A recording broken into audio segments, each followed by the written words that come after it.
Well, I guess we're recording. Afternoon all, Chief Prepper here. So, against my better judgment, when I get done recording this, I will probably make a phone call and make a reservation at a KOA, and then I will leave Saturday afternoon and come back either Monday afternoon or Monday evening night. So, there's a lot of shit going on in the world. If you're watching what's happening, Uh, Potato in Chief authorized long range ATACMS to be used against Russian targets deep inside of Russia. You got other nefarious shit going on. All I can say is this: make sure you keep your finger on the pulse of what's happening. Uh, the reason I'm going on this short trip is taking care of my aging father wears on my nerves. He's in getting ready to take a shower. Uh, it gets very complicated and very difficult to take care of an aging parent because you're not dealing with a toddler that's going to learn and get better. You're dealing with somebody who gets to a point where they're stupid and they never get better. They only get worse. So, and if I don't go now,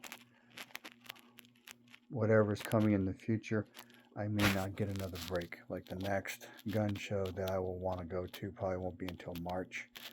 And by that time, assuming he's alive, then uh, getting away will be even harder than it's going to be this time. So, I'm gonna go up to a gun show.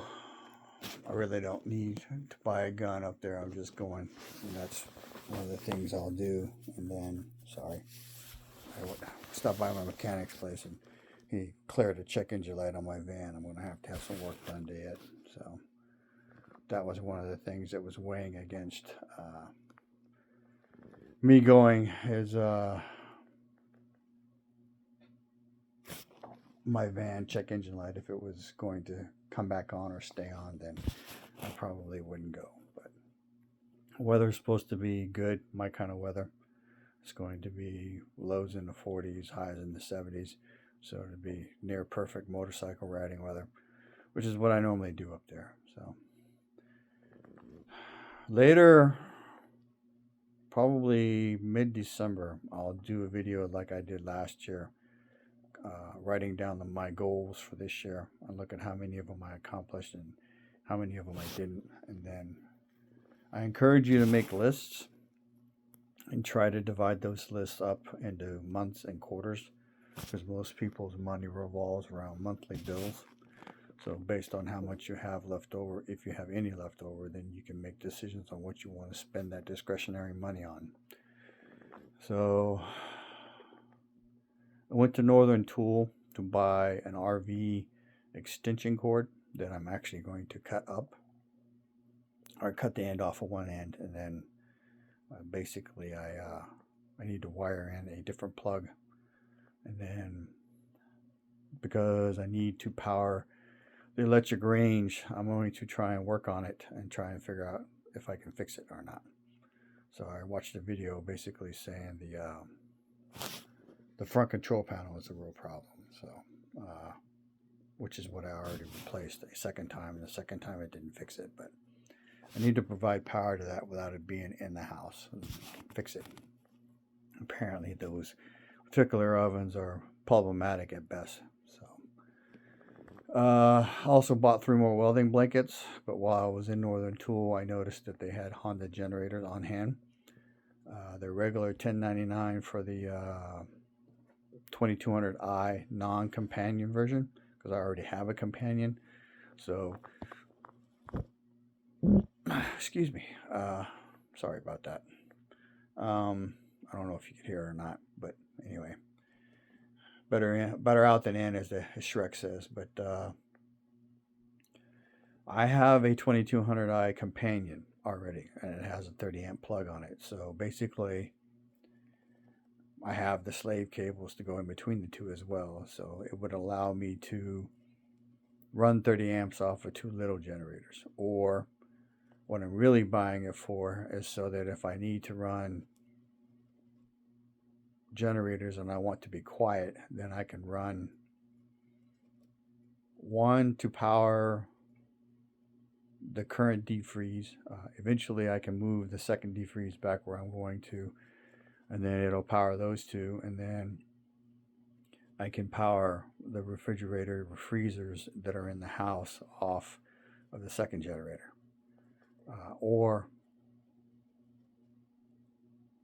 run two generators to power the the refrigerator freezers, and then run the generator at night to charge up the battery packs for the AC500. So the second Honda generator is on this year's list of things I wanted to get done. And then of all the big purchases and then the shit that popped up in between last year, roughly this time, and now, I did not get the bags for a Fat Boy motorcycle, which are roughly $1,200, and I did not get the above ground pool. So those purchases will be pushed to next year. So the bags on the motorcycle are not super important, but I would like to get them replaced. And then the above ground pool is important to me because it would be a water source. So not necessarily one we could drink, but one we could use to flush toilets and that kind of thing. So having said all that, I encourage you to make a list. There are more than likely 4 more guns that I want to buy. 2 of them are going to be, one's going to be a 22 LR, which is a Ruger 1022, and then I want to buy another Henry 22 Magnum.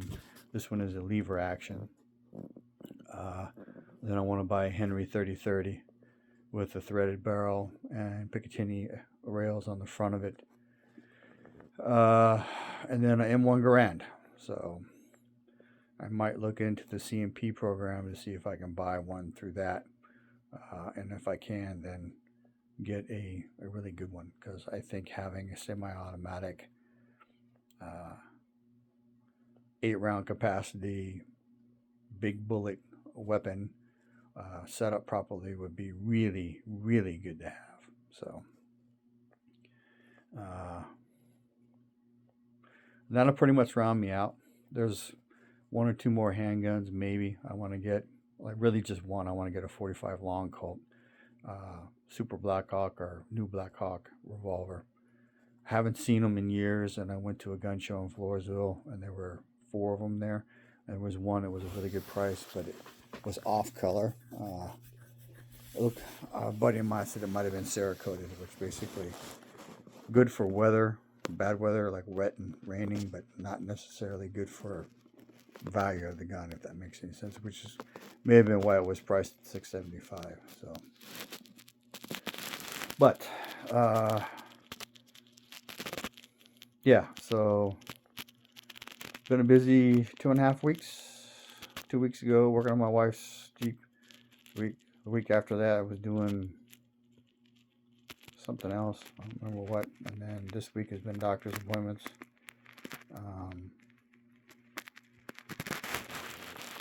And then the next 2 days will be spent basically loading my van, pulling the trailer out, greasing the axles, load my bike on the trailer, and then basically have everything hooked up and ready to go by Friday afternoon. And then I'll depart Saturday afternoon. Come back Monday afternoon or Monday evening or Monday night, and then, basically Tuesdays is gym day with my wife, do what I can, and then, Wednesday's the day before Thanksgiving, so I've got to pull a ham and a turkey out, or get my wife to pull it out Monday, which, well, if I come home Monday, I'll do it. And my mechanic friend's got wood I can get from him and cut up, so more firewood, so free firewood, just got to cut it up and split it, but take what you get where you can get. And I'm working on the back porch, so it's one thing after another. I think that's what I was doing this week. I painted the baseboards twice and then caulked most of it. Got a small section I still got to caulk, and then got to move everything around and make room and make access to the area that I haven't painted. basically paint the wall, 4 feet of wall, and then get 2 coats on the baseboard, then caulk the inside. And then once that's done, then I got to get a quart of green paint of what I painted the outside with, go around the bottom and basically finish it, and then caulk the bottom, and then the walls are done at that point. I got some more stuff I'm going to do with that, but it's not something I got to do right now. It's just something I got to do. So having said that, I'm inching ever so closely. If I don't get the generator, then I may buy 2 guns. I may just buy everything and then live with the debt. Or I still need to buy a cabinet for the back porch, and at some point a TV. So rambled on long enough. We're right at 11 minutes. Keep your ear to the ground. Keep your finger on the pulse of all the shit that's going on. Make good decisions, you know. I did buy 20 pieces of silver, so that was my big prepping thing this month. You know, we're right around the corner from December. There's a lot of information out there that things are going to get bad. And preppers have been saying that for the last 3 years, but I really think the current administration, before it leaves office, is going to try and stir up the hornet's nest and create problems for the incoming president, assuming he's alive, to take the oath of office. But you got to do what you got to do. Information is knowledge and power. Live a little, prep a lot, share love. Chief Prepper, out.